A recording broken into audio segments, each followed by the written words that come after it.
Snark Squad. Babes. We are a little bit late. A little bit chaotic, if we're being honest. But babes, we are here. We made it? And we are happily single. Oh my gosh, cheers to that. Literally, cheers. Holding up my glass right now. Because tonight, we are entirely in our soft girl era. We are not leaving the house. We are not checking our texts. No, we've got the wine poured. The throw blankets are aggressively wrapped around us. I am wearing my fluffiest indoor slippers. And babes, we are not leaving this energy anytime soon. We refuse. The outside world is a terror, and we're staying right here on the couch. Exactly. And honestly, every single time we watch a dating show like the one we are covering tonight, I thank the reality TV gods. Oh, totally. We bow down to them. Because, babes, these people do not make us miss dating. At all. Not even a little bit. It is actually a public service. Yeah. They are out there suffering so we can feel secure in our choices. It's true. I watch them and I just feel this wave of peace. But it wasn't always like this. We have to share. We need to share. Oh, God. Are we doing this? We're doing this because we've had our moments in the trenches. The deep, dark trenches. So I want to know, what is one of your absolute messiest dating stories from college? Like maximum cringe. Oh, man. Okay, well, let me just set the scene. It was sophomore year, and I met this guy who's like aggressively into indie music. Oh, no. Red flag number one. He had the beanie and the summer, the whole vibe. Mm-hmm. And he asked me out, but he told me he wanted it to be a surprise. Wait, I hate surprises. Same, but I was trying to be, chill. So I go, and he takes me to this completely abandoned, empty park at like 9 p.m. Shut up. That's how true crime podcasts start. Literally. I was like, am I being sacrificed? But no, it gets worse. He sits me down on a damp bench, pulls out an acoustic guitar from his trunk, and proceeds to play a 15-minute original song. No. Yes. And he maintained intense, unblinking eye contact the entire time. Oh my God, where do you even look? Do you sway? I literally just stared at his forehead and prayed for rain. And the song was about his ex-girlfriend. Stop it right now. You are lying. I am dead serious. He finished the song, sighed, and asked me if I thought she would ever come back to him. Wait, on your date? On our first date. Yeah. I was just a free therapist who had to sit through a terrible indie folk set. That is genuinely traumatic. The unblinking eye contact alone is a crime. It really was. My sarcastic defense mechanisms went into overdrive. I think I told him she probably moved to Europe to escape the guitar. As you should. Wow. Okay, my turn. And honestly, mine is just pure emotional chaos. I am ready. Give it to me. So, junior year, I was dating this guy who was in a frat, which, mistake number one. Classic. The baseline red flag. Right. And it was my birthday. He hypes it up all week, right? Tells me he has this huge romantic evening planned. Okay, setting expectations high. Exactly. So I get completely dressed up, full glam. He picks me up and we go to a pizza place, which is fine. I love pizza. Pizza's valid. But then the bill comes and he just stares at it and then looks at me and goes, "So are we splitting this or do you want to cover it since it's your birthday treat?" Wait, what? I swear to you, I paid for my own birthday pizza. No, I would have thrown a slice at his face. I was so shocked I just paid it. And then we go to his frat party afterward, and within 20 minutes, I catch him literally making out with a girl from my geology class in the hallway. Are you kidding me? On your birthday? After making you buy the pizza? Yes. And I obviously freaked out, crying, total mascara running down my face moment. And his excuse was, wait for it, I got overwhelmed by the commitment of celebrating a birthday. Oh, I hate him. Yeah. I actively hate him. That is the most pathetic excuse I have ever heard. Right. So whenever I feel lonely, I just remember the birthday pizza betrayal. And suddenly my soft girl era feels like an absolute blessing. Honestly, wrap the throw blanket tighter. We are safe here. We really are. But okay, let's be delusional for a single second. Always. If we could marry any celebrity right now, who are we choosing and why? Oh, this is tough. Because are we talking love or are we talking sheer unadulterated financial status? I mean, let's debate it. Love versus money versus fame. For me, it's got to be personality. I need someone who makes me laugh. See, you are so pure. I'm just a romantic at heart, so I am fully choosing Pedro Pascal. He is funny, he is protective, he gives good hugs. I just know it. Okay, Pedro is valid. He has peak dad energy, but in a hot way. Exactly. Total golden retriever energy. What about you? Honestly, I don't need a golden retriever. I need a private jet.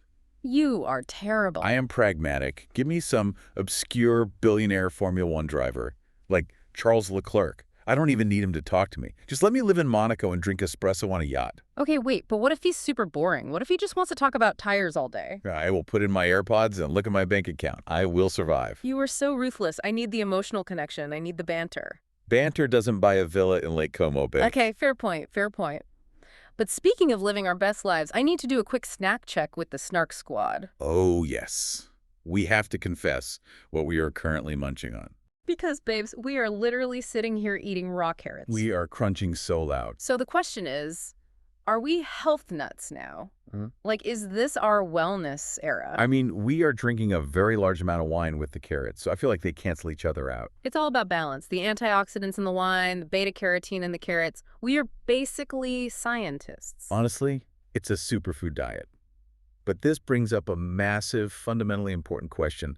We need a dip debate right now. Oh, it is time. We are divided on this. Completely split. Ranch or hummus? Because for me, I am team ranch until the day I die. And you are so wrong for that. Team hummus is the only elevated choice. Wait, how is ranch wrong? Ranch is comfort. Ranch is joy. Ranch is chaos. It's just liquid seasoning. Hummus has substance. It has protein. It says, I have my life together. I pay my taxes. I hydrate. Okay, well, ranch says, I know how to have a good time and I don't take myself too seriously. Ranch says, I still sleep on a mattress directly on the floor. Shut up. I have a bed frame. Barely. Look, I'm just saying, hummus is sophisticated. Ranch is a red flag. You are such a snob. The Snark Squad is going to back me up on this. If you are listening, you need to tell us. Are you team ranch or team hummus? Yes, please validate me. Anyway, despite our dip differences, let me just paint the full visual for you guys right now. We've got the slippers on. The throw blankets are wrapped up to our chins, the wine is in hand, carrots are on deck, and babes, this is peak soft girl energy. The ultimate safe space. Hey, we need this safe space because we are about to talk about people who have zero peace in their lives whatsoever. We are transitioning from our cozy couch to the absolute bloodbath that is reality TV. Yes, because we are avid fans and we are literally dying to tell you what happened on the season 4 premiere of Celebrity X on the Beach. It was a disaster. A beautiful, glorious, televised disaster. Literally a train wreck you cannot look away from. So the premise, if you somehow don't know, is that these people are put in a luxury villa in Tenerife, a sun-soaked paradise.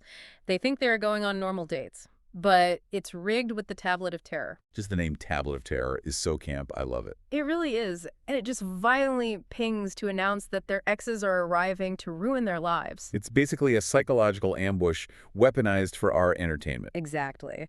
And we have been consuming everything about this premiere. We watched Tarek Ferguson's YouTube review, which is honestly hilarious. We've been analyzing the cast introduction videos, all the entertainment news drops, and this massive Reddit thread in the MTV Challenge community. Oh, the Reddit thread was wild. People are having an existential crisis over the word celebrity. Right. So before we even get into the juicy dating drama, we have to talk about who these people actually are.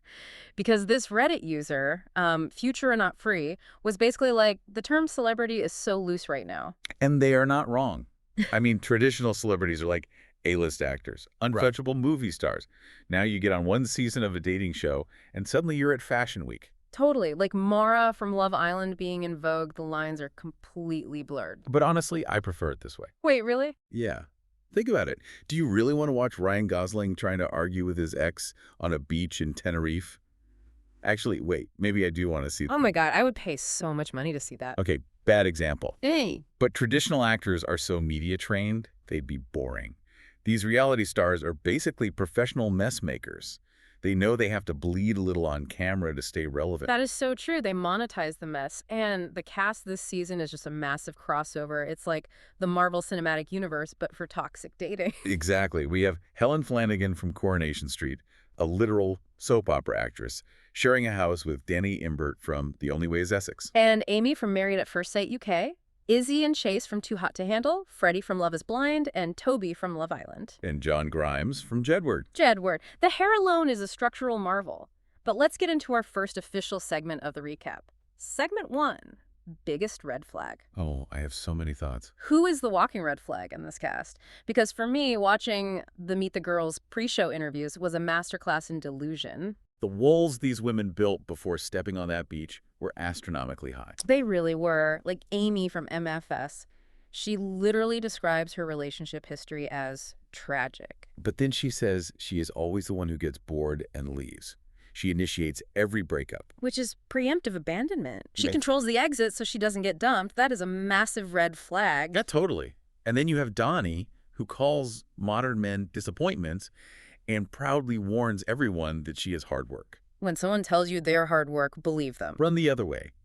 She literally said she had an ex who told her he was going traveling, and then she found out he was getting married to someone else. See, that is genuine trauma. That shatters your entire grip on reality, so I get why her trust is on the floor. Yeah, but her response to it is to just be incredibly needy, Right. which we will get to. But the biggest red flag for me in these interviews, Izzy. Oh, is he from Too Hot to Handle? Yes. She admits she is intensely jealous and needs a man to be absolutely obsessed with her. And she claims she'd never text an ex because they should be begging on their knees for her. It's all protective armor. They sound so empowered in the interview chair like New Year's resolutions, but the second they get on the beach, it completely crumbles. It evaporates. Which brings us perfectly to segment 2, most embarrassing moment. What made you just physically cringe during this premiere? Oh, hands down, the first dates. When the tablet of terror gave the women the power to pick the guys. Wait, Tarek Ferguson on YouTube had such a good point about this, because Amy was actually annoyed that the women had to make the first move. Right. It's 2026. If you see a guy you want, just go get him. Tariq even talked about how passive women can be in dating, like they expect the guy to do all the work. Exactly. But the embarrassing part is the logic they use to pick these guys. Let's talk about Amy picking Chase. Oh my God, the sheer stupidity of this interaction. She sits across from him, and Chase is very good looking, obviously. He's her exact type. Spot on her type. And she looks him dead in the eye and says she usually avoids guys like him because he is too pretty. I had to pause the TV and walk around my living room. I was so mad. Why? Why run from your own type? Her logic was that she refuses to fight other women for a man's attention. She just assumes because he's hot, he has options, and she's opting out before the race even starts to protect her ego. Preemptive abandonment again. She is manifesting rejection over his jawline. It is so embarrassing. Like, stand up. Be confident. You're gorgeous. Tarek went off on this too. He was like, just bow out if the energy isn't reciprocated. Don't invent a fake scenario in your head where you lose, and then quit. It's deep self-sabotage. But wait, we have to talk about Helen picking John Grimes. Oh, the Corkie king. It was so awkward. There was zero romantic spark. Tariq pointed out that John operates at an intensity that is just overwhelming for a dinner date. He's like a golden retriever that just drank 6 energy drinks. Yeah. You cannot bring that vibe to a candlelit dinner. You have to adapt to the setting. The lack of situational awareness was painful to watch. But speaking of painful, Izzy picking Freddie. The hesitation. Yes. She asks Freddie straight up, would you have picked me if the guys had the power? And he hesitates. It was only for a split second, but Tariq caught it, and he was so right. In dating language, a delay to a direct question like that is an automatic no. If they have to calculate if they like you, they don't like you. Period. The brain processes hesitation as rejection. It was so cringe to watch her try to brush past it. So awkward. But nothing is more awkward than the Essex connection. Which leads us into our thoughts on Dani and TOWIE. The fact that they even count as a reality TV pairing is hilarious to me. They literally live 10 minutes away from each other in Essex. They have mutual friends. TOWIE was already in her DMs before the show. Tariq pointed out how absurd this is. You traveled thousands of miles to a luxury Spanish villa on a massive television budget just to date your neighbor. They could have just met at a pub on a Tuesday. But no, they need the cameras. It's like using a global TV show as a highly localized dating app filter. It really is. Do you think that makes them more likely to survive, though? Because they have that shared background. In the villa, yes. Yeah. It's a huge tactical advantage. It's like finding a life raft in a storm. They know the same coffee shops. They have the same slang. It's a psychological anchor. Right, but outside the villa, I feel like overlapping friend groups are a curse. Total curse, especially in reality TV. Everyone dates everyone, and we already see the cracks. Dani was confessing to the cameras that she is naturally super needy, but she's masking it so TOWIE doesn't get the ick. Tariq's rant on neediness was honestly everything. It was brutal but necessary. He basically said, don't you have your own life to focus on? Why are you just sitting around worrying about a man? He was like, a lot of men like to be wanted, but I'm not going to father you. Ouch. But he's right. In that villa, they have no phones, no jobs, nothing to do. Their entire dopamine system is tied to this one person. Dani's fear of showing her neediness is just exposing her codependency. It's so toxic. Which brings us to segment 3. Would we date them? Oh, this is the easiest segment. Let's do rapid fire. Would you date Freddie? Absolutely not. The hesitation alone. I need someone obsessed with me from second one. True. What about Chase? He's too pretty. Just kidding. Yeah. No, I actually wouldn't, because he seems like he knows he's hot, and that's exhausting. Agreed. Toby? Only if I lived in Essex and needed a ride to the pub. Fair. Now the big one. Would you date Rogan O'Connor? I would rather set my own hair on fire. Same. Which perfectly segues into segment 4. Who's here for love versus clout? And this is where we have to talk about the Tablet of Terror dropping the ultimate bomb. The ex-arrival. Yes. Rogan washing up on that beach. The man is a veteran of this format. He knows exactly how to produce reality TV. Oh, he is fully here for clout. 0% love. He is Izzy's ex. And their history is so deeply messy. They were on the challenge together, had this whole showmance, and then Izzy found out he had a secret girlfriend of 4 years waiting for him back home. And his excuse was the most cliché, pathetic line in history. We were on a break. Ross Geller ruined a generation of men with that excuse. He really did. It's a technicality that guys use to justify lying. But John Grimes, who is officially the messiest pot stirrer on this show, actually interrogates Rogan about this. Yes. John brings up the fact that this ex-girlfriend posted a happy 4-year anniversary photo on Valentine's Day, right when Rogan was supposedly pursuing Izzy. The timeline objectively proves he was lying. Izzy had every right to be completely done with him. But the producers are evil geniuses, because right when Izzy is connecting with Freddie, the tablet forces Izzy and Rogan on a private, isolated dinner date. It is deliberate sabotage. They saw her smiling and said, "Not on our watch." And Rogan's confessional was so gross. Did you hear what he said? Oh, I'm not just going to sit back and let Freddie have Izzy. Let Freddie have Izzy like she's a piece of territory. It's all male ego. He doesn't even want her. He just wants to win a competition against another man. He's treating her like a shiny object. It reduces her agency completely, and it leads to that fiery dinner date where Izzy is just screaming at him, "You didn't tell me the truth." Over calamari. Wow. Chaos. And this is the same girl who swore she'd never give an ex the time of day. Exactly. Her prefrontal cortex completely shut down. The logic center of her brain left the chat. She was operating purely from trauma and adrenaline. That's what this show does. It forces you into a manufactured confrontation under studio lights, where everyone wants screen time. It's not closure. It's re-traumatization. We are watching a modern-day gladiator ring, and we eat it up. Which brings us to the Reddit thread's final point about the true appeal of this show versus something like Love Island. Right. Love Island is aspirational. You want them to fall in love and win $50K. X on the Beach is purely about the impending do. The sword of Damocles hanging over the villa. Everyone is just waiting to be ambushed. The articles are already teasing Curtis Pritchard, Ronnie Vint, Gatsby. It's terrifying, but the appeal is just schadenfreude. We all have an ex we'd hate to see at the grocery store, let alone trapped on a beach. It's highly cathartic to watch these celebrities navigate our worst nightmares. Dani even admitted she wants her exes to show up just so they can see what they lost. So petty, but so relatable. It really is. But you have to wonder, are these shows creating reality stars who are physically incapable of normal relationships? Because their trauma is their paycheck. Exactly. Every time they get their heart broken, they get a booking fee. It blurs the line between authentic feelings and just putting on a performance to survive. Completely. They are professionals at this point. Well, babes, I think that sums up the absolute wreckage of Season 4's premiere. The walls came down, the exes washed up, and no one is safe. Honestly, it was a masterpiece of messy television. It really was. So, as we wrap up this cozy, chaotic evening, we have to reflect. Yes. Single life is a blessing.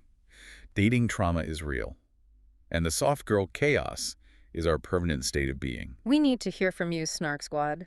Are you happily single, or are you fighting for your life in the dating trenches right now? Tell us everything. What is your absolute worst dating story? Give us the details.